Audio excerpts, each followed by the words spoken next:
Welcome to the 3-Edge Week in Review for the week of September 8th. I'm Fritz, Folts, the Chief Investment Strategist here at 3-Edge, and joining me here once again today is Steve Cucchiaro, CEO and Chief Investment Officer here at 3-Edge Asset Management. Now today, Steve and I will discuss the dramatic rise in the price of gold thus far in 2025. Year to date, gold is up over 35%. In fact, the price of gold has doubled over the course of the past 3 years. So, Steve and I will discuss the factors that have driven gold higher and what may lie ahead for gold and other hard assets such as commodities, particularly as investors anticipate that the Fed will most likely begin to cut short-term interest rates at the September FOMC meeting, which takes place next week. And just to level set here, so gold and commodities fall under the category of hard assets or real assets, which Steve will get into in greater detail. And this simply distinguishes them from financial assets, such as stocks and bonds. And hard assets do make up one of the 4 major asset class groups that we model and invest in our core 3-Edge strategies.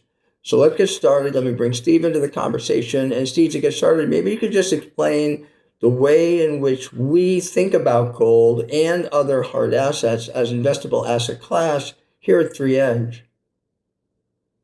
We think of hard assets, including gold, as an essential ingredient in a balanced portfolio. And while some people think of gold as just short-term insurance during volatile periods, it's true that gold has outperformed the S&P 500 index with dividends reinvested not only this year, year to date, but over the last 1, 2, 3, 4-year periods, and even over the last 25 years. So gold can be a form of insurance that not only gives you uncorrelated performance, but actually rewards you with higher returns as well. We think of gold as an alternate to paper money because unlike paper money, you just can't print more gold. It's a much more limited supply. Now, markets typically cycle through 4 phases or seasons. I want to refer to our seasons of the market chart as an analogy between spring, summer, winter, and fall and the 4 phases of a market cycle.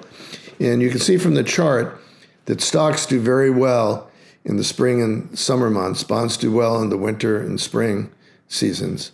Hard assets do very well in the summer and fall. And cash does very well in the fall and winter. I should point out in winter, if it's a disinflationary, a deflationary recession, bonds will do well. But if it's an inflationary recession, then gold and hard assets continue to do well as TIPS or Treasury inflation protected securities. So the major point is that if you want to cover all the phases of a market cycle, you need hard assets as one of your major asset classes. Excellent. Okay, so maybe if you could just describe some of the factors, there's been a lot of news about gold so far this year. So what are some of the specific factors that have helped to drive the price of gold so high here in 2025? Well, one important factor is the anticipation that the Fed will resume cutting interest rates. And this can happen as recently as next week. We'll get an announcement at 2 p.m. Eastern Time on Wednesday.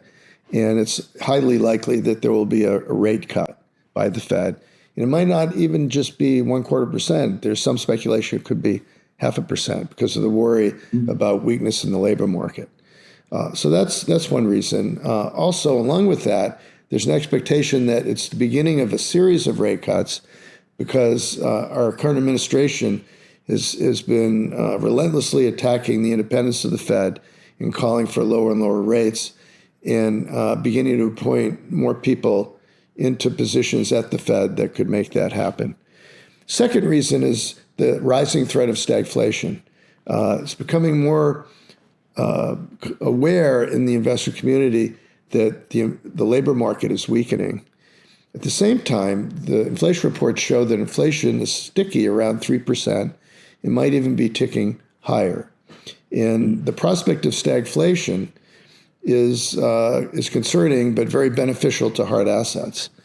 If you look at the stagflationary 1970s, and I refer to a chart that you will see, in the 70s, you can see how hard assets greatly outperformed stocks and bonds during that decade because the recessions during that decade, during stagflation, hurt the stock market.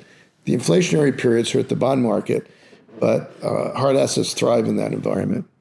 Third, we've had so far year to date the biggest fall in the value of the U.S. dollar that we've had in the last 60 years.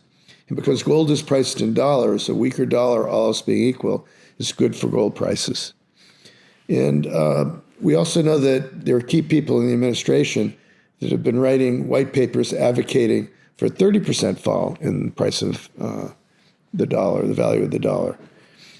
Fourth, we have accelerating debt problem, not just in our country, but in all major governments around the world.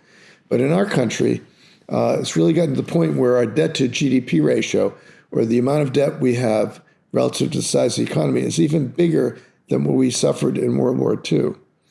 And what this means is that now that interest rates are no longer at zero, but are more normal rates, the interest expense, or what's called the debt service that the government has to pay just to fund this debt, is getting so big, it's now bigger than our whole defense budget, and it's threatening to accelerate. You can see on the accompanying chart how we have a big rise in the debt service payments.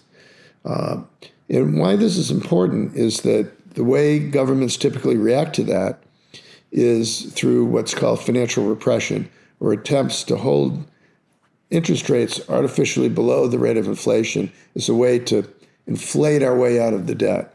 And this is bad for bondholders and good for hard assets like gold.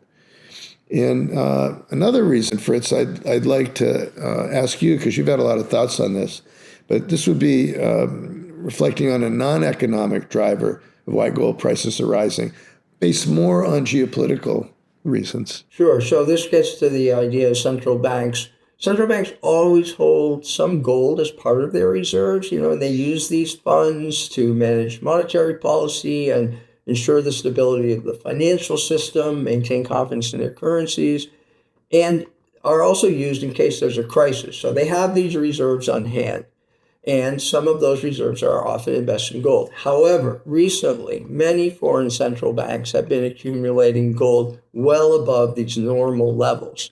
And in fact, it was reported recently in the Financial Times that the Chinese central bank, the People's Bank of China, since last November has purchased over 37 tons of gold. I mean, that is just a huge amount of gold, and that has helped to, drive the price of gold higher. So that's, a non-financial, it's financial to them, but it's a geopolitical reason why we've seen gold rise thus far this year in 2025. So now I'll go back to you. And as always, my final question is, based on what we've discussed here today, how should investors think about gold as a portion of their portfolio? Is it too late? Have they missed it? How should investors think about their portfolio and what we've discussed here about gold? Well, given that investors should want a diversified portfolio that covers all phases of the market cycle, and we believe investors should always have a portion of their portfolio in hard assets like gold at all times. We also believe that ever since July of 2020, when the great bull market in bonds peaked, ever since then, it's been even more important to hold hard assets like gold in a portfolio, that the economic and financial conditions are even more conducive now for all the reasons we just mentioned. I do want to make a brief comment about silver, because we get a lot of questions from clients about silver. Silver is legitimate precious metal like gold, and it also in the past has been used as a monetary asset. In the past, there have been times when we've been linked to gold. We've also been linked to silver. The other thing with silver is that if you look at the ratio of silver prices to gold, it fluctuates over time.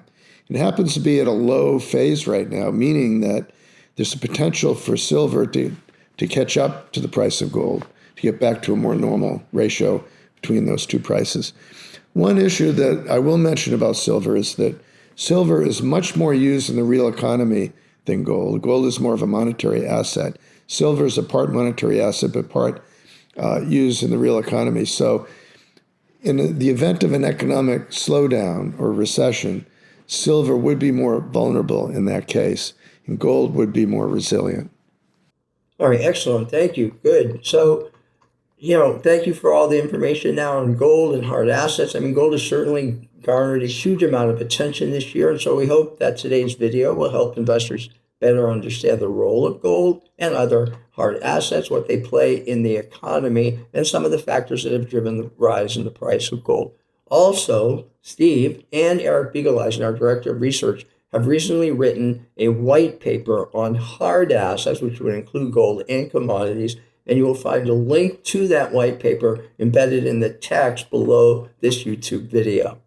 So that will do it for Steve and me for this week, but we'll be back next week with another edition of the 3 Edge Weekend Review. All our videos are available on our 3 Edge YouTube channel. If you'd like to share our videos, please feel free to do that. And if you enjoy them and you haven't yet subscribed, please consider subscribing to our 3 Edge YouTube channel. We'd be most appreciative. So until next time, on behalf of Steve and everyone here at 3 Edge, thanks for listening.